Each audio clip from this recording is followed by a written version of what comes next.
Obra. Voltei. Capítulo 5. Despedidas. Em muitas ocasiões colaborei nos serviços de socorro aos recém-desencarnados, mormente nas preces memorativas, mas estava longe de calcular as lutas de um morto. Amargurado e aflito, qual me achava, ponderei o sofrimento dos que abandonam a experiência física sem qualquer preparação. Se eu, que consagrara longos anos aos estudos espiritualistas, encontrava óbices tão grandes que não ocorreria aos homens comuns que não cogitam dos problemas relativos à alma. Ali, à frente de meus próprios amigos, sentia-me num torvelino de contraditórias sensações. Para quem apelar? Atenções perturbadoras. Marta afagou-me a cabeça exausta e pediu-me calma. Esclareceu que as dificuldades eram justas. Muita gente se despede do mundo carnal sem obstáculos e sem desagradáveis incidentes. Inúmeras almas dormem longuíssimos sonos, outras nada percebem, na inconsciência infantil em que vazam as impressões. Comigo, porém, a situação se modificava. Adestrar a mente para enfrentar a grande transição no campo de serviço ativo a que me dedicara.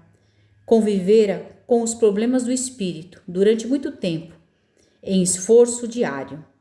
Fizera relações extensas entre encarnados e desencarnados, e não poderia evitar que perante o corpo inerte se concentrassem manifestações mentais heterogêneas.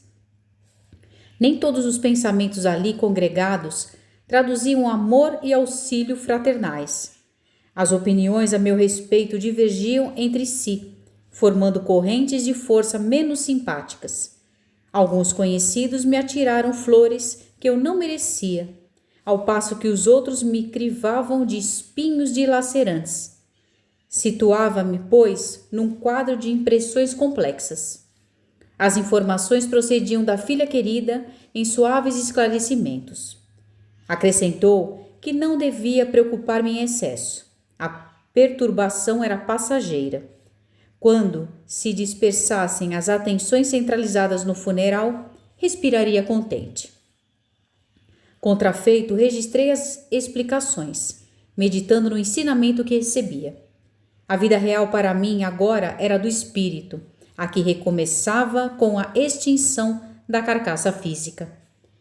Que desejo experimentei de materializar-me diante de todos, rogando a esmola da oração sincera. Como suspirei pela concessão de uma oportunidade de solicitar desculpas pelas minhas fraquezas. Se os amigos presentes me esquecessem os erros humanos e me auxiliassem com a prece, naturalmente o equilíbrio me beneficiaria imediatamente. Vigorosos recursos me sustentariam o coração, mas era tarde para ensinar atitudes íntimas de caridade e perdão. Pensei nos que haviam partido antes de mim, experimentando as aflições que me assaltavam, e consolei-me. E não me esqueci de que os encarnados, a ajuizarem com tanta facilidade relativamente à minha situação, também seriam chamados depois à verdade espiritual, tanto quanto ocorria a mim mesmo. Não me cabia reagir inutilmente por intermédio da angústia. O tempo é o nosso abençoado renovador. Desligado, enfim. Mais alguns instantes escoaram difíceis quando, inopinado, abalo me revolveu o ser. Supus haver sido projetado a enorme distância. O irmão Andrade e Marta, naturalmente prevenidos, ampararam-me com mais força. Confesso que o choque me assaltou com tão grande violência que julguei chegado o momento de outra morte. Dentro em pouco, no entanto, o coração se refez, equilibrou-se a respiração e Bezerra surgiu, sorridente, a indagar-se o desligamento ocorrera normal. Abraçaram-me os três, satisfeitos. Explicou-me o respeitável benfeitor que até ali meu corpo espiritual fora como que um balão cativo, mas doravante disporia de real liberdade interior. Pensaria com clareza, movimentar-me-ia sem obstáculos e deteria faculdades mais preciosas. Com efeito, não obstante sentir-me enfraquecido e sonolento, guardava mais segurança. Meus olhos e ouvidos, principalmente, registravam imagens e sons com relativa exatidão. As perturbações da hora não me afetavam com a intensidade de minutos antes. Esclareceu Bezerra que, na maioria dos casos, não seria possível libertar os desencarnados tão apressadamente, que a rápida solução do problema liberatório dependia, em grande parte, da vida mental e dos ideais a que se liga o homem na experiência terrestre. Recomendou-me observar por mim mesmo as transformações de que era objeto. Examinei-me com atenção e reparei efetivamente que no íntimo me achava fortalecido e remoçado, sem a carga de mazelas fisiológicas. Conseguia locomover-me sem auxílio, embora imperfeitamente. Inalava o ar com alegria e Marta notou que meu júbilo seria maior e minha sensação de leveza mais fascinante quando eu pudesse respirar o oxigênio de cima, qual nadador que bebe a água cristalina da corrente purificada, distante do tisnado líquido das margens. Francamente, a morte do corpo fora milagroso banho de rejuvenescimento. Sentia-me alegre, robusto e feliz. Readquirindo minhas possibilidades de analisar com exatidão, passei a refletir nos problemas de ordem material. Como se fixaria o futuro doméstico? Que providências mobilizar em benefício de todos? Tais indagações como que me requisitavam a mente a plano diverso. Faleciam-me as forças de novo. Bezerra percebeu o que se passava. Bateu-me nos ombros amigavelmente e aconselhou: Você conhece agora mais que nunca o poder do pensamento. Procure o alto. Compreendi a referência e modifiquei-me interiormente. Em dificuldades. Reajustado, notei que podia enfrentar os conflitos da hora sem embaraços de vulto.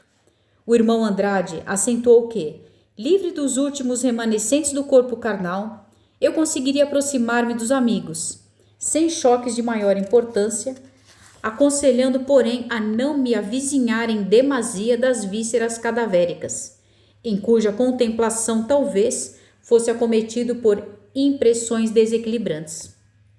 As novidades sucediam-se umas outras. Aquinhoado por visão mais segura, reparei estupefato que desencarnados em grande número se apinhavam ao redor. Entidade menos simpática, quase rente a nós, dizia para outra que lhe era semelhante. O enterro é do velho Jacó, aquele mesmo que nos doutrinou há anos. Não se recorda?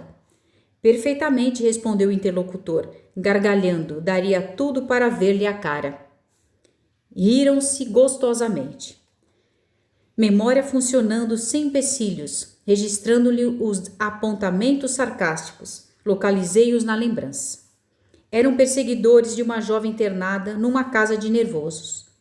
Evoquei as particularidades da reunião em que me havia entendido com eles. Achava-me sumamente enfraquecido. Mesmo assim, gostaria de responder-lhes. Rememorei o interesse com que eu recebera a descrição da médium vidente em relação a ambos e confirmava, admirado por mim mesmo, os informes com que fora presenteado. Sacrificaria muita coisa para interpelá-los, fazendo-lhes sentir o erro em que laboravam, e dispunha-me a interferir, quando o irmão Andrade me controlou os impulsos, acrescentando: Não faça isso. Provocaria contenda desagradável e inútil. Além do mais, eles não nos veem. Respiram noutra faixa vibratória. Realmente, procediam como se não nos vissem. Permaneciam junto de nós, sem perceber-nos, tanto quanto noutro tempo me movimentava, por minha vez, ao pé das entidades desencarnadas, sem notar-lhes a presença. Havera tempo, frisou o amigo, bondoso e calmo. Observando meu encorajamento, conduziram-me os três à vizinhança imediata do corpo hirto. Não obstante as melhoras de que me sentia possuído, não consegui atravessar a onda de força que se improvisara ao longo dos veículos. Desejava ardentemente penetrar o recinto doméstico e, sobretudo, espargir sobre os entes amados que ficariam distantes os meus pensamentos de amor, reconhecimento e esperança. Bezerra, porém, avisou prudentemente: não insistamos, é desaconselhável por agora a perda de reservas. Contentei-me buscando avistar amigos nos automóveis. Grupinho de conhecidos atraiu minha atenção. Avancei para eles, mas fui constrangido a afastar-me, decepcionado. Comentavam a política em agressiva atitude. Mergulhavam a mente em disputas desnecessárias. Pela primeira vez, verifiquei que os espíritos inferiores não se comunicam somente nas sessões doutrinárias. A palestra, apesar de desenvolver-se discreta, apresentava notas de intercâmbio com plano invisível, em cujos domínios ingressava eu receoso e encantado.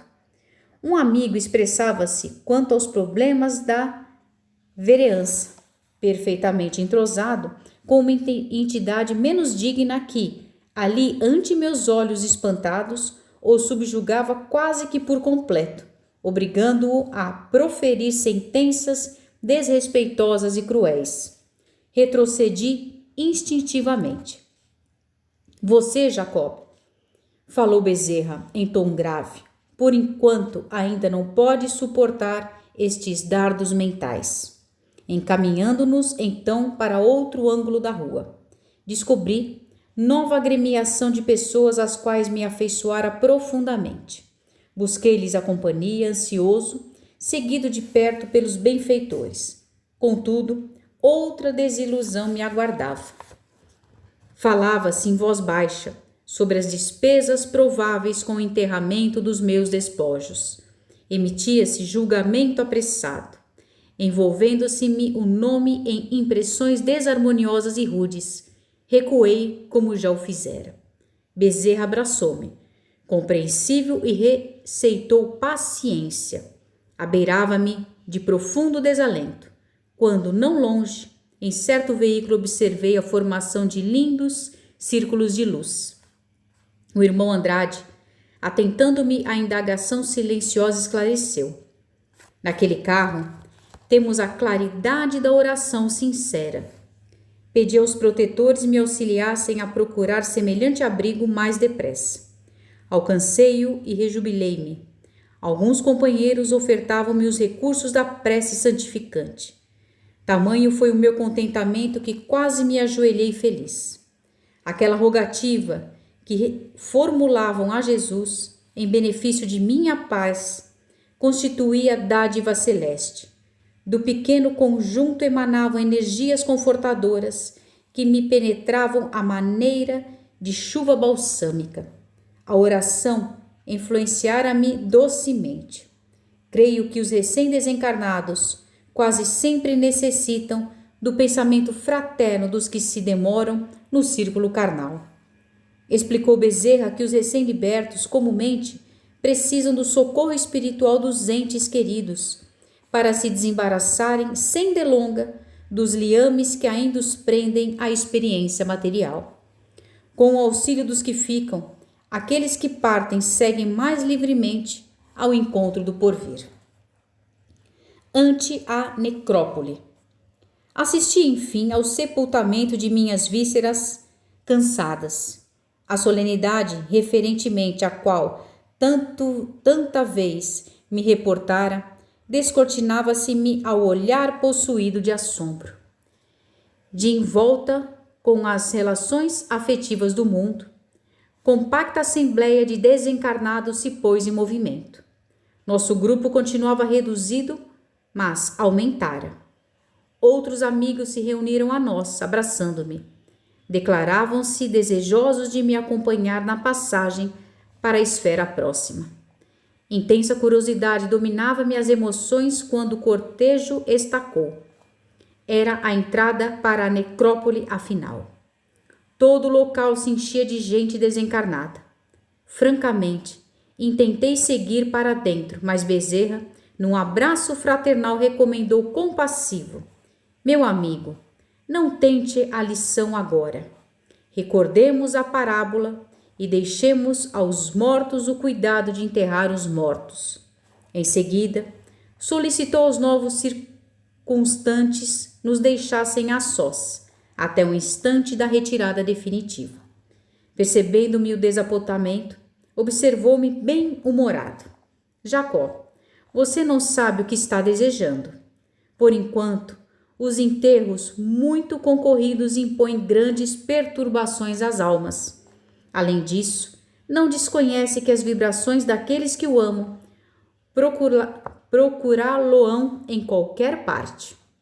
Em virtude do parecer respeitável, afastei-me do corpo morto no momento em que penetrava a nova moradia.